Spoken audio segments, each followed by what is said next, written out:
요양원에 버려진 아버지. 아들차가 떠나자 주머니에서 나온 것. 살다 보면 사람이 짐짝보다 가벼워지는 순간이 있습니다. 지금 제 눈앞에 이 노인이 그렇습니다. 겨울 안개가 자욱한 경기도 외곽의 국도변입니다. 낡은 검정 세단 한 대가 갓길에 멈춰서 있죠. 차 안에서는 히터 바람 소리만 건조하게 흐릅니다. 운전석에 앉은 도연은 핸들을 쥔 손가락을 초조하게 까닥입니다. 뒷좌석에 앉은 정식은 창밖에 뿌연 안개를 가만히 응시합니다. 정식의 발치에는 해진 가죽 가방 하나가 놓여 있습니다. 75년의 생애가 고작 그 가방 하나에 다 담겼습니다. 도연은 백미러로 아버지의 눈치를 살피며 말했습니다. 아버지 여기 공기도 좋고 시설도 호텔급이래요. 잠깐만 계시면 금방 모시러 올게요. 정식은 대답 대신 가만히 고개를 끄덕였습니다.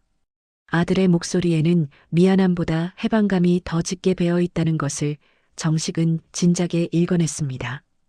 지난주 안방 문 너머로 들리던 아들과 딸의 속삭임이 떠오릅니다. 아파트를 팔아 사업 자금을 대야 한다는 말, 아버지가 치매 증상이 있다고 해야 세금이나 서류 절차가 매끄럽다는 계산들. 정식은 그 모든 대화를 숨을 죽인 채 들었습니다. 그때 이미 정식의 마음속에서 아버지라는 이름은 툭 하고 끊어졌습니다. 도연은 차 문을 열고 내리며 서둘러 정식의 팔을 부축하며 말했습니다. 자, 내리시죠. 원장님이 기다리고 계십니다. 요양원 현관으로 향하는 정식의 걸음은 무거우면서도 일정합니다. 보통의 치매 환자들처럼 발을 끌거나 방향을 잃지 않습니다. 하지만 정식은 일부러 도연의 손에 몸을 의지하며 비틀거려 줍니다. 그것이 아들이 원하는 치매 노인의 모습이니까요. 현관 유리문에 비친 자신의 모습은 한없이 작고 초라합니다. 멀리서 사회복지사 선우가 무거운 철문을 열고 나옵니다. 선우는 직업적인 미소를 지으며 도연에게 인사를 건넸습니다. 김도연 보호자님 맞으시죠? 어서 오세요. 도연은 마치 큰 숙제를 끝낸 아이처럼 선우에게 서류 뭉치를 내밀며 다급하게 말했습니다. 우리 아버지가 요즘 기억력이 아주 안 좋으세요. 사람도 가끔 못 알아보시고. 여기 서류에 의사소견서도 다 들어 있습니다. 잘 좀 부탁드립니다. 정식은 그 순간 아들의 눈을 빤히 바라보았습니다. 도연은 황급히 시선을 피하며 손목시계를 봅니다. 정식은 생각했습니다. 저 아이가 내 눈을 피하는 것은 죄책감 때문일까? 아니면 들킬까봐 무서워서일까? 정식은 입술을 굳게 다물었습니다. 오늘부터 이 입은 말을 하는 도구가 아니라 진실을 삼키는 저장고가 될 것입니다. 도연은 작별 인사도 서두르며 말했습니다. 아버지, 저 현장 일이 바빠서 이만 가볼게요. 미경이한테는 연락해 둘게요. 세단은 안개 속으로 빠르게 사라졌습니다. 붉은색 테일램프가 안개 너머로 완전히 보이지 않을 때까지 정식은 그 자리에 서 있었습니다. 옆에 서 있던 선우가 정식의 가방을 대신 들어주며 부드럽게 말했습니다. 어르신 추운데 안으로 들어가실까요? 방이 따뜻합니다. 정식은 선우를 향해 아주 느리게 고개를 돌렸습니다. 그리고 평생 남의 뒤치다꺼리를 하던 그 노련한 눈빛으로 선우의 명찰을 훑쳤습니다. 선우는 움찔했습니다. 자신이 지금까지 봐왔던 치매 환자들의 흐릿한 눈동자가 아니었기 때문입니다. 정식은 아무 말 없이 앞장서서 요양원 복도로 발을 내디뎠습니다. 복도 끝에서 퍼져오는 기저귀 냄새와 소독약 냄새가 코끝을 찔렀습니다. 정식은 알고 있었습니다. 이제부터 시작될 자신의 연극이 자식들에게는 가장 가혹한 형벌이 될 것이라는 사실을요. 정식은 선우가 안내한 침대에 앉아 창밖을 보며 생각했습니다. 도연아, 미경아, 너희가 나를 지운 게 아니다. 내가 오늘 너희를 내 인생에서 지웠다. 요양원의 밤은 낮보다 훨씬 길고 무겁습니다. 복도마다 비상등에 푸르스름한 불빛이 깔리고 어디선가 누군가 웅얼거리는 소리나 마른 기침 소리가 들려옵니다. 정식은 낯선 침대에 정갈하게 누워 천장을 응시합니다. 자식들은 지금쯤 집으로 돌아가 아파트 등기부등본을 펼쳐보고 있을까요? 아니면 아버지를 치운 해방감에 시원한 술잔을 기울이고 있을까요? 새벽 2시 모두가 잠든 시간입니다. 정식은 조용히 몸을 일으켰습니다. 관절 마디마디가 삐걱거리는 소리를 내지만 동작은 신중하고 민첩합니다. 정식은 낮에 선우가 챙겨준 환자용 가방 깊숙한 곳에서 낡은 수첩 하나와 볼펜을 꺼냈습니다. 상가 관리인 시절부터 습관처럼 쓰던 일지입니다. 정식은 수첩의 첫 페이지를 넘기며 혼잣말로 속삭였습니다. 오늘부터는 사람 박정식의 기록이다. 그의 손이 하얀 종이 위를 거칠게 지나갑니다. 정식은 오늘 아들이 자신을 내렸던 시간, 차 번호, 그리고 아들이 제 귀에 대고 했던 거짓말들을 한자 한자 눌러 적었습니다. 치매 환자라면 결코 가질 수 없는 정교한 필치와 논리적인 문장입니다. 정식은 기억력이 흐려진 적이 없습니다. 오히려 너무 선명해서 탈이었죠. 복도에서 규칙적인 발소리가 들려옵니다. 야간 순찰을 도는 사회복지사 선우의 발소리입니다. 정식은 재빨리 수첩을 베개 밑으로 밀어넣고 눈을 감았습니다. 문이 살짝 열리고 손전등 불빛이 방 안을 흡습니다. 선우는 정식의 침대 앞에서 잠시 멈춰 섰습니다. 정식은 고른 숨소리를 내며 깊은 잠에 든 척을 했습니다. 선우는 정식의 이불 끝을 여며주며 낮은 목소리로 말했습니다. 어르신 첫날인데 잠자리가 불편하진 않으신지 모르겠네요. 눈빛이 참 맑으시던데. 선우가 나간 뒤 정식은 다시 눈을 떴습니다. 눈빛이 맑다는 그 말이 가슴에 박혔습니다. 자식들은 보지 못한 것을 생판 남인 저 여자는 보고 있었습니다.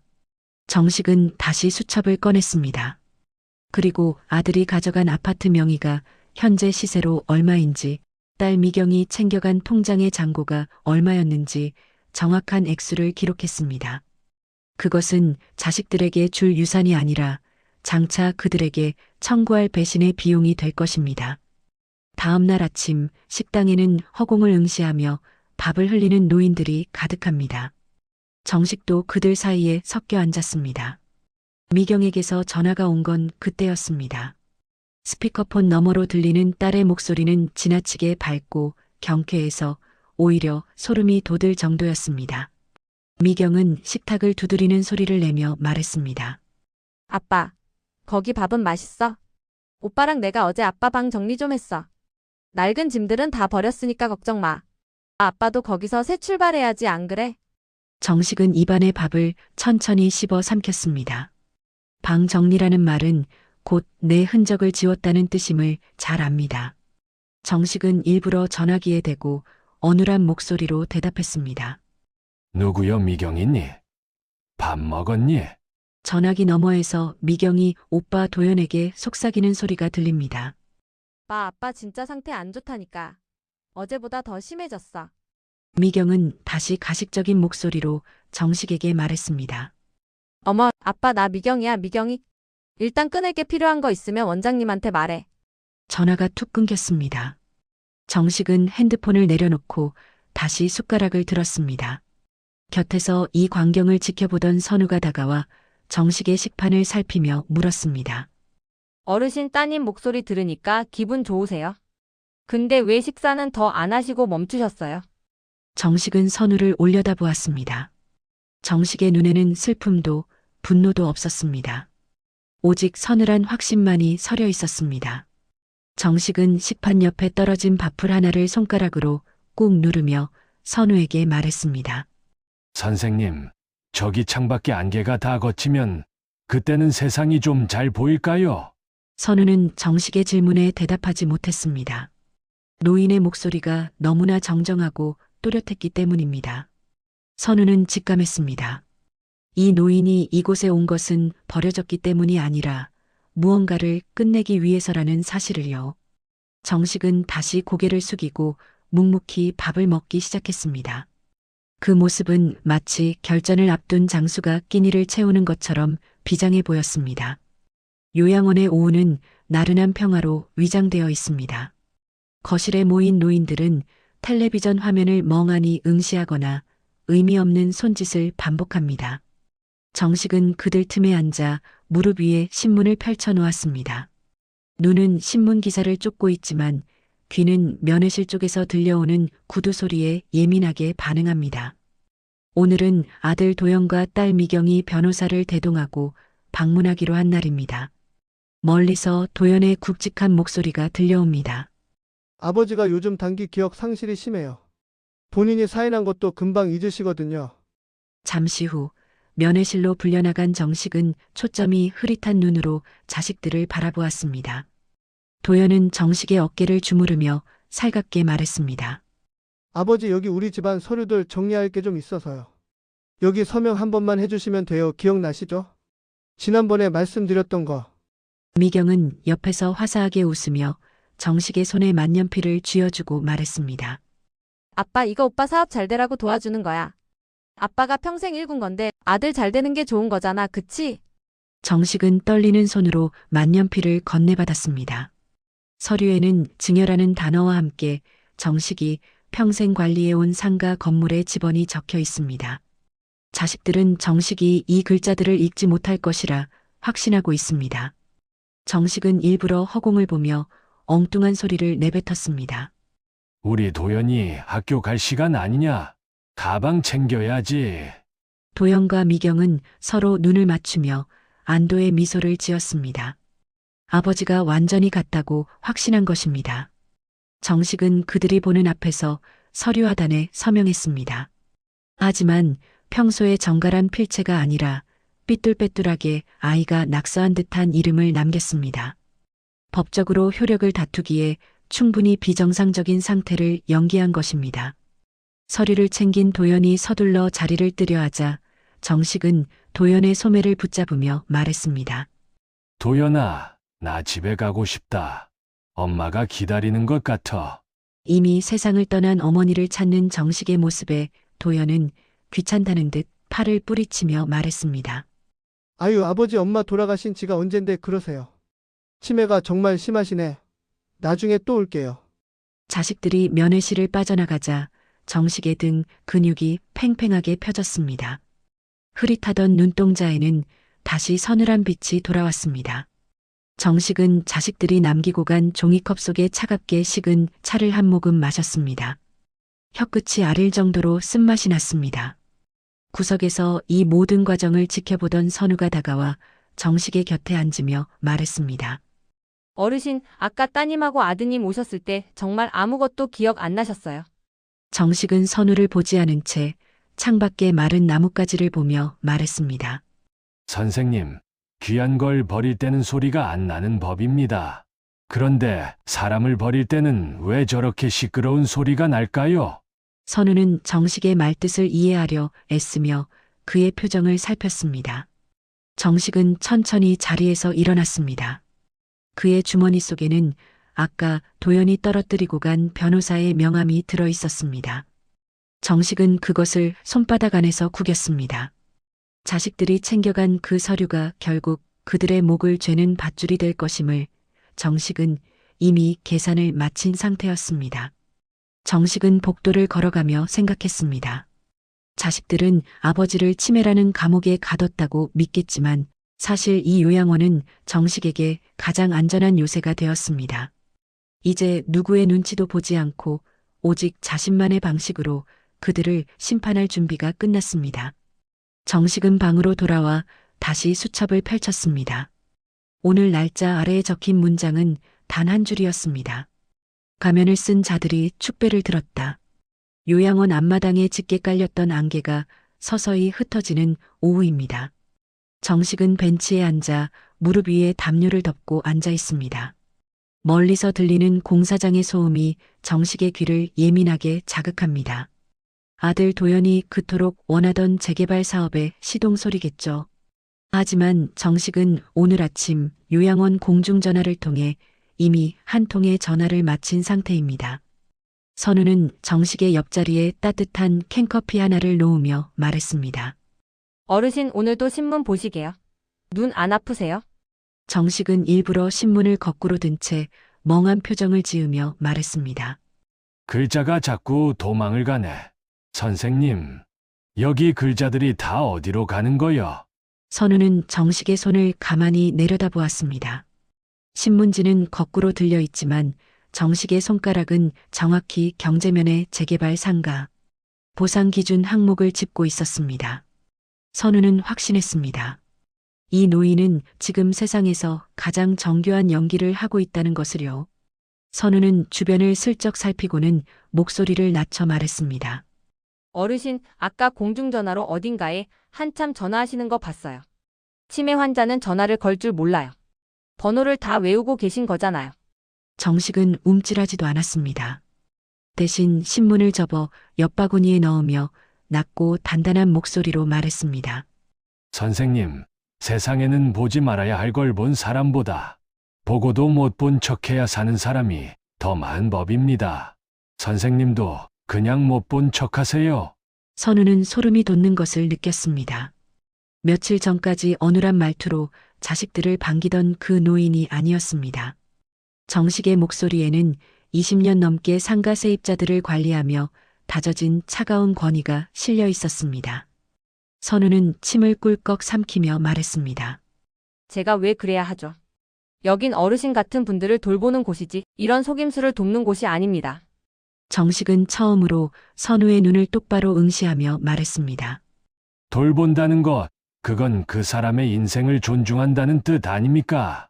내 자식들은 내 인생을 치매라는 오물통에 버렸습니다. 나는 그저 내 인생이 오물이 아니었다는 걸 증명하려는 것뿐입니다.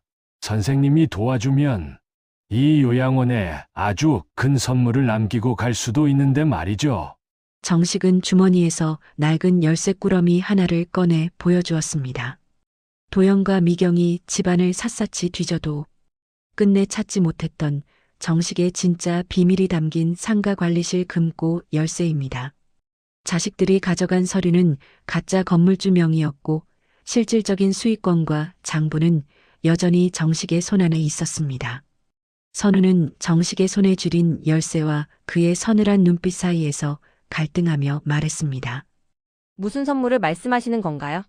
제가 뭘 하면 되죠? 정식은 다시 멍한 노인의 얼굴로 돌아가며 허공을 보고 말했습니다. 오늘 오후에 우리 아들이 다시 올 겁니다. 서류의 도장이 잘못 찍혔다고 난리를 치겠지. 그때 선생님은 내가 발작을 일으켰다고 말해주면 됩니다. 아주 심한 발작을. 선우는 정식의 계획이 어디로 향하는지 짐작조차 할 수 없었지만 그의 눈에서 느껴지는 깊은 슬픔과 분노에 압도되었습니다. 정식은 다시 담요를 고쳐 덮으며 평온하게 눈을 감았습니다. 잠시 후 요양원 정문에 도연의 차가 거칠게 급정거하는 소리가 들려왔습니다. 정식은 입가에 아주 작은 미소를 띄우며 생각했습니다. 도연아, 욕심이 눈을 가리면 발밑에 구덩이가 파진 줄도 모르는 법이다. 선우는 정식의 곁을 떠나지 못하고 다가오는 도연의 그림자를 지켜보았습니다. 이제 이 고요한 요양원에는 정식이 설계한 거대한 폭풍이 몰아치기 시작했습니다. 정식의 손에 쥐어진 열쇠가 차갑게 빛나고 있었습니다. 정식은 담요를 고쳐 덮고 아무 일도 없었다는 듯 눈을 감았습니다. 하지만 그 순간 그의 주머니 안에서는 누군가의 인생을 뒤집을 준비가 끝나고 있었습니다. 자식들은 아버지를 요양원에 가뒀다고 믿었지만 사실 이곳은 정식이 진실을 모으기 가장 안전한 장소였습니다. 안개는 아직 걷히지 않았습니다. 그리고 이 침묵이 얼마나 무서운지 자식들은 아직 모릅니다. 이 이야기가 여러분 마음에 잠시라도 머물렀다면 좋아요 한번 눌러주시고 구독과 알림 설정으로 함께 해주세요. 여러분의 공감 하나가 다음 이야기를 이어가는 힘이 됩니다. 다음 화에서는 자식들이 가장 두려워했던 순간 아버지의 연기가 본색을 드러냅니다. 요양원 면회실에서 벌어지는 첫 번째 균열, 그리고 주머니 속 그것이 처음으로 모습을 드러내는 날. 이야기는 다음 화에서 이어집니다.